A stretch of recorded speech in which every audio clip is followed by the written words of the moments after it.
Unidade temática, revisão.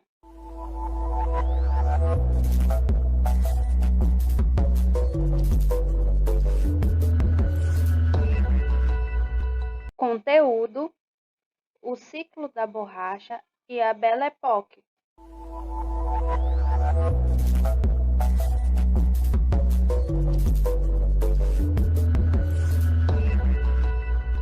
Habilidades: conhecer os ciclos da borracha e quais as mudanças a partir deste período.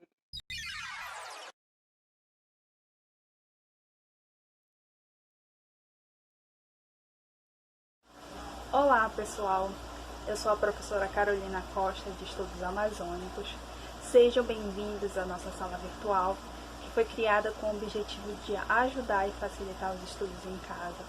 Por isso, qualquer dúvida, vejam e revejam essas videoaulas quantas vezes forem necessárias. Vamos lá para a aula de hoje?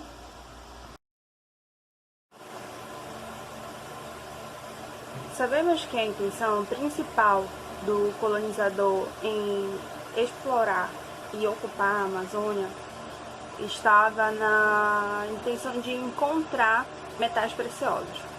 No entanto, à primeira vista não foi possível, eles não conseguiram achar e passaram então a explorar recursos naturais, árvores, animais, pele desses animais, frutos, coisas que não eram comuns à Europa. E entre uma dessas especiarias das drogas do sertão estava a seringueira. A seringueira tem uma peculiaridade, que é o látex. Através de riscos no tronco da árvore é possível extrair um líquido esbranquiçado que tem uma certa elasticidade. Essa elasticidade, ela poderia ser usada para várias coisas, como é usada até hoje, né? Para produção, por exemplo, de borracha, de plástico. E naquele período era uma novidade, porque ainda não tinha existido estudos referentes a isso. Então, o colonizador viu nisso uma oportunidade de também conseguir um produto diferente, conseguir a venda, conseguir a produção.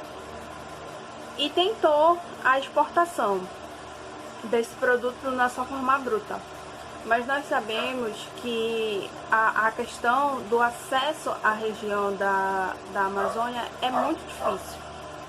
Por conta do distanciamento, por conta que nesse período ainda não existiam rodovias, o transporte era todo por via aquática. E os barcos ainda eram a velas. Então esse período, conhecido como ciclo da borracha, ele foi extremamente importante para desenvolver não só o Brasil, mas principalmente a região da Amazônia. Por quê? Era na Amazônia que se concentrava a maior quantidade de árvores da seringueira. E como era um produto inovador, né, o foco ficou todo aqui. E por conta desse período, que foi o período chave, que houve desenvolvimento social, econômico, muito desenvolvimento econômico, arquitetônico, todo o cenário se transformou completamente, mudou completamente. A região que na época era a parte, né, porque o foco todo da colonização ficava mais ou menos no sudeste, subia um pouco para o nordeste, mas o norte estava bem esquecido por ser afastado mesmo. Então esse ciclo da borracha, esse momento de exploração, que foi mais ou menos entre 1880 a 1910, trouxe um foco, um olhar todo para a região amazônica. Foi nesse período que aconteceu a Belle Époque, que é bem lembrada e bem importante, o que vou falar um pouquinho melhor sobre a Belle Époque mais na frente para vocês. E além de possibilitar a questão da Belle Époque, né, que é um momento marcante dentro desse ciclo da borracha, os 2 ciclos eles permitiram que tivesse um desenvolvimento na economia. Os barcos deixaram de ser a vela, passaram a ser a vapor, porque na Europa já tinha um maior desenvolvimento, né? Então, o principal conflito seria em como transportar esse produto. Porque, como eu falei para vocês, eles tentaram transportar esse produto na forma bruta, não foi possível, porque o clima da Europa era totalmente diferente, então passaram a se estudar possibilidades, medidas que ajudassem nesse processo de exportação. Tudo que facilitasse e ajudasse nesse processo de exportação seria feito. Então, uma das primeiras medidas foi trocar os barcos a vela por barcos a vapor, criar ferrovias e estudar como seria uma forma eficaz de exportar esse produto para a Europa. E o cientista que conseguiu descobrir qual seria essa forma, que ficou conhecida como vulcanização, foi Charles Goodyear. Vulcanização é mais ou menos de submeter o látex a uma questão de temperatura. Misturando o líquido esbranquiçado com o enxofre, eu colocaria a altas temperaturas e todo um processo de fumaça, fazer com que ele virasse borracha. E essa borracha, ela é moldada, na época, essas bolas gigantes ficaram conhecidas como pelas. E a partir daí, quando conseguiram descobrir como facilitar esse processo de exportação, não só do produto, mas em otimizar o transporte, o tempo para a Europa, porque acabava ficando muito caro esse processo de exportação, começou-se uma produção em massa. A primeira barreira foi em questão da mão de obra, que eles vão começar a pensar como trazer uma mão de obra rápida para diminuir mais ainda esse tempo de produção e exportação da borracha. Entre outras coisas, ele deveria ser rentável, né? Porque ele já era um produto muito caro para se exportar, já chegava na Europa num preço muito caro. Então eu precisaria transformá-lo em uma forma rentável, que trouxesse lucro. E foi nesse momento que se deu início a um grande processo de exploração de mão de obra. Certo que teve o desenvolvimento que a gente vai ver, mas a custo do quê? Outra grande questão referente à exportação, na verdade referente à extração do látex, era que por mais que as seringueiras em sua maioria fosse e se encontrasse na Amazônia, né, elas não tinham uma regularidade. É como se tivesse uma aqui, outra próximo, outra muito distante. Então, essa extração ela se tornava também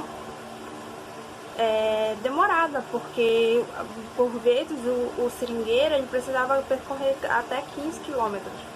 Geralmente ele passava, riscava a árvore, né? Colocava a tigela para parar, só que ele fazia essa colheita desse látex que caía na tigela já só no final do dia, porque ele saía riscando as árvores e colocando as tigelas durante o dia todo, e na volta ele buscava essas tigelas, para vocês terem noção de quão distante era. Sobre a mão de obra, 2 sujeitos foram usados nesse processo: o indígena, que já estava aqui, e o nordestino. Em que momento o nordestino entra? Bem, vocês sabem que o Nordeste sempre sofreu com a questão da seca. E nesse período era muito mais intensificado, porque o Brasil ele ainda estava em processo de formação, né? não só histórica, como estrutural também. Então, a população nordestina procurava possibilidades, né, oportunidades que a fizesse trabalhar e para ajudar, né, no sustento em casa, já que a questão da produção e do clima também do Nordeste impossibilitava, né, essa sobrevivência. Então, medidas de outras opções foram procuradas, né? E nesse momento, como todo um processo de exportação e de trabalho estava sendo visado para a região da Amazônia, muitos nordestinos migraram para cá, para a região, para trabalhar. É nesse momento que acontece também um processo chamado aviamento. O que foi esse aviamento? O aviamento era uma forma de convencimento. O aviador era uma pessoa que ia lá e convencia esse trabalhador vir produzir para ele. Esse aviador, geralmente, ele tinha um barracão no centro do seu espaço de terra, né, onde ele disponibilizava ferramentas, comida, tudo que aquele trabalhador fosse precisar para se instalar naquele espaço ali e trabalhar para ele, né? Então, esse processo de aviamento, ele foi eficaz. Por quê? Esse aviador, ele foi ao nordestino, né, e falou assim, ó, eu te dou passagem, eu te dou alimentação, te dou casa, te dou ferramenta para tu vir trabalhar para mim. Então o nordestino, ele viu uma oportunidade perfeita, né? Ele estava lá na cidade dele, no território dele lá, sem produzir nada, sem saber como sobreviver. Então vir trabalhar na região da Amazônia era uma oportunidade muito boa, né? A ideia até então era vir trabalhar, conseguir muito dinheiro, já que a extração e a exportação do látex estava sendo muito visada, né? Estava gerando sim bastante dinheiro, desenvolvimento econômico. Era a oportunidade eficaz para vir trabalhar, mandar dinheiro para sua casa ou juntar o dinheiro suficiente para voltar para casa muito bem de dinheiro. Era essa a ideia até então. Mas o que esse nordestino não sabia, na verdade, era que esse processo de aviamento era uma farsa, né? A verdade era essa, era uma farsa. Porque ele já chegava aqui devendo horrores. Se ele achava que ele tinha ganhado essa passagem, essa casa, essas ferramentas, na verdade era tudo mentira. Ele pagaria muito caro por tudo isso. Então ele já chegava aqui devendo muito para esse aviador. E quando ele chegava, que ele não tinha casa, que ele não tinha comida, quanto mais ele consumisse nesse barracão, mais endividado ele ficaria, ao ponto de nunca mais conseguir ir embora. Muitos deles nem conseguiram ir embora mais por conta desse processo de aviamento. E esse aviador, ele era como se fosse o segundo, né? Porque tinha o seringalista, que era o dono da terra. Aí o segundo era o aviador, que era responsável em administrar esse processo do trabalho, da extração do látex, até chegar ao seringueiro, que faria a partir daí o processo de exportação, né? Que a gente vai ver um pouquinho mais pra frente, para não ficar tanta informação. Mas quem tratava direto com o seringalista, não confundam. O seringalista e o seringueiro eram pessoas diferentes. O seringalista era o dono da terra. O seringueiro era quem extraía. E quem ficava no meio disso era o aviador. Então o aviador fazia a ponte entre o seringalista e o seringueiro. Outro grande momento dessa mão de obra aconteceu mais ou menos em 1942 a 1945, no período em que ocorria a Segunda Guerra Mundial.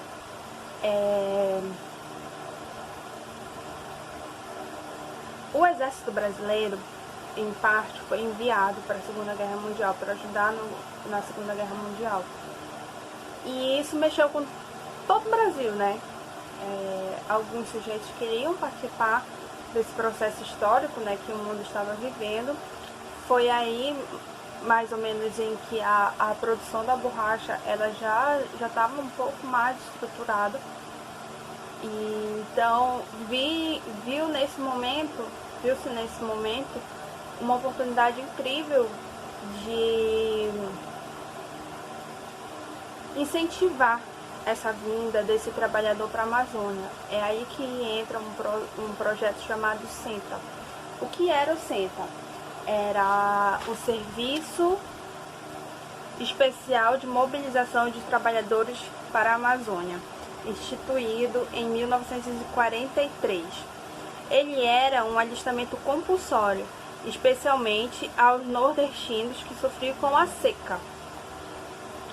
Este evento ficou conhecido como Batalha da Borracha, mobilizando mais de 100 mil soldados da borracha.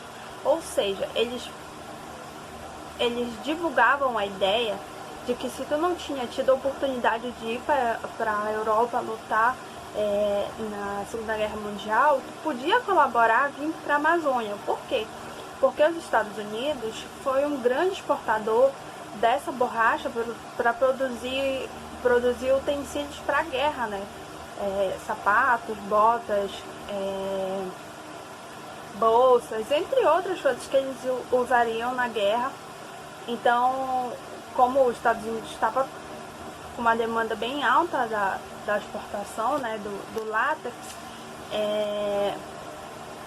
o governo brasileiro começou a divulgar a ideia de que tu seria também um soldado, mas tu seria o soldado da borracha, vindo para a Amazônia, trabalhando e ajudando o mundo a enfrentar o mal que na época era o nazismo, né? Que era a maior preocupação do mundo todo.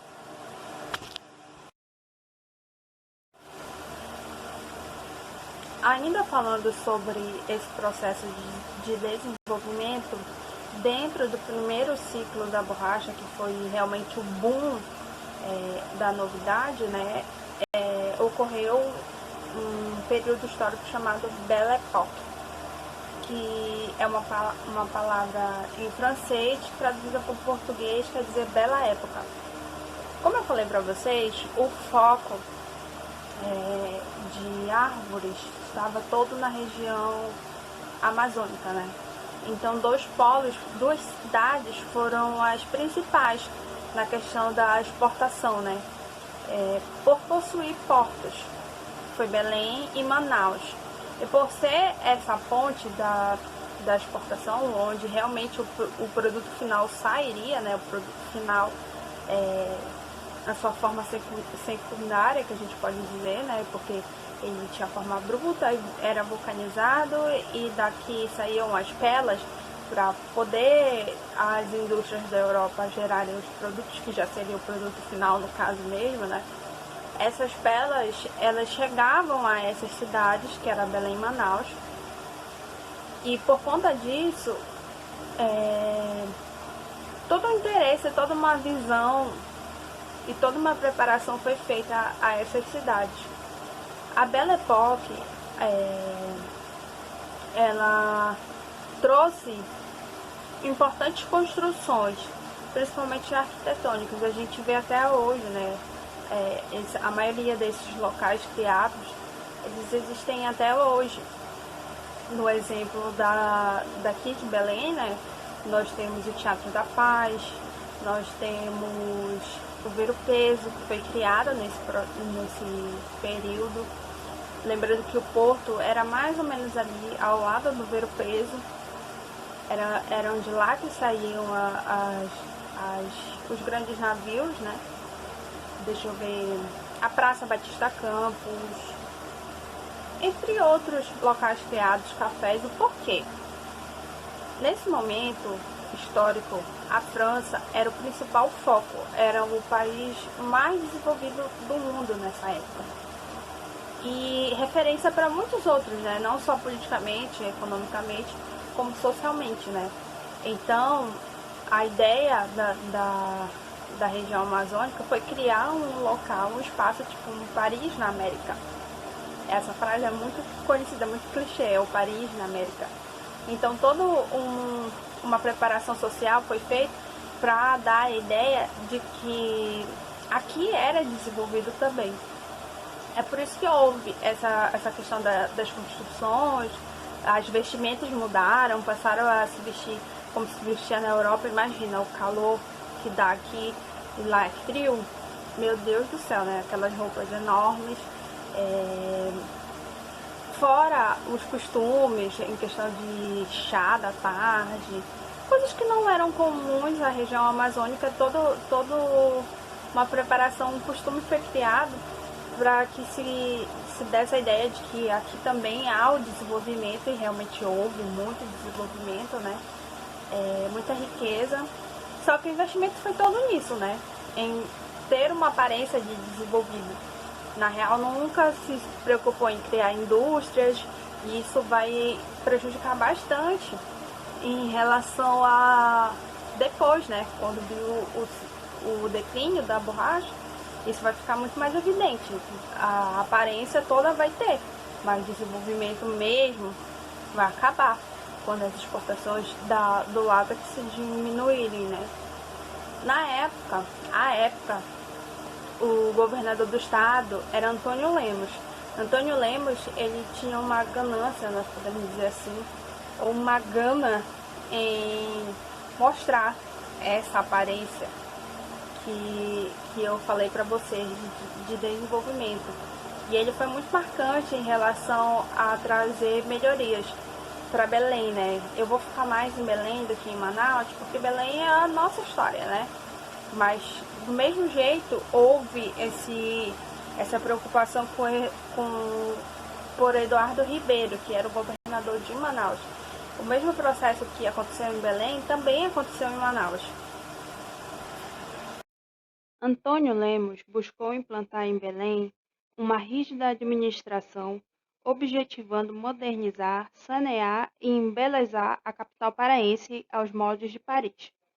Para isso, criou um código de postura que pretendia fazer a população adotar hábitos mais europeus. Construiu grandes boulevards, harmonizou ruas, construiu monumentos, implantou o primeiro sistema de iluminação elétrica do país, construiu calçadas de mármore, praças, bosques e implantou e expandiu o primeiro sistema de bondes elétricos do Brasil, além de estimular a construção de palácios e palacetes em estilo neoclássico e Arte Nouveau, assim como a adoção de uma rígida política de cobrança de impostos e de controle dos gastos públicos. Também mantinha os principais locais públicos em constante vigilância, a fim de garantir a proteção da elite seringalista. Mas todo esse foco na região amazônica incomodou muito, né? Principalmente os europeus, os asiáticos. O porquê? Além de não ser tão lucrativo para eles, né? Porque todo o dinheiro, toda a produção, todo o desenvolvimento marcante estava ficando no Brasil. Para eles estava saindo muito caro exportar essa borracha.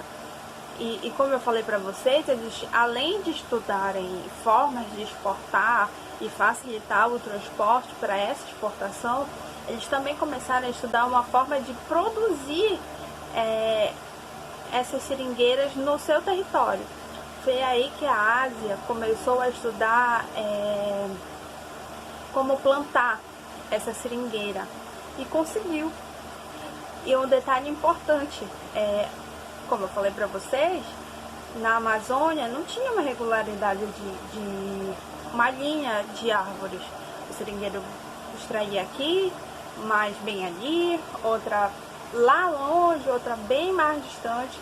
Lá não, eles fizeram uma plantação em fileira, uma árvore do lado da outra, o que já otimizava o tempo referente à estação do látex.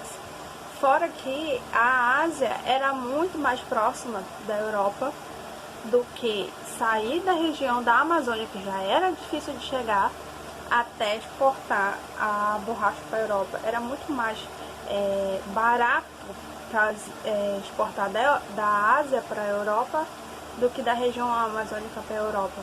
Então foi aí que começou o declínio da extração da borracha e do foco econômico na Amazônia. Essa videoaula de hoje foi um momento de revisão. São assuntos que nós já vimos em sala, mas que por conta do momento delicado que nós estamos vivendo, por causa do vírus, né? Eu resolvi relembrar com vocês. Verifiquem que em cima do slide tem uma numeração de questão. Eu não sei se vocês lembram, mas em sala eu passei um exercício para vocês. Geralmente eram entre 10 a 12 questões que vocês resolveram sem consulta. E cada slide desse da videoaula está indicando qual questão vocês podem responder. Então, qualquer dúvida que vocês tiverem, pode entrar em contato que eu estarei aqui disponível para ajudá-los no que for necessário, tá bom? Até a próxima! A sua aula continua no próximo vídeo.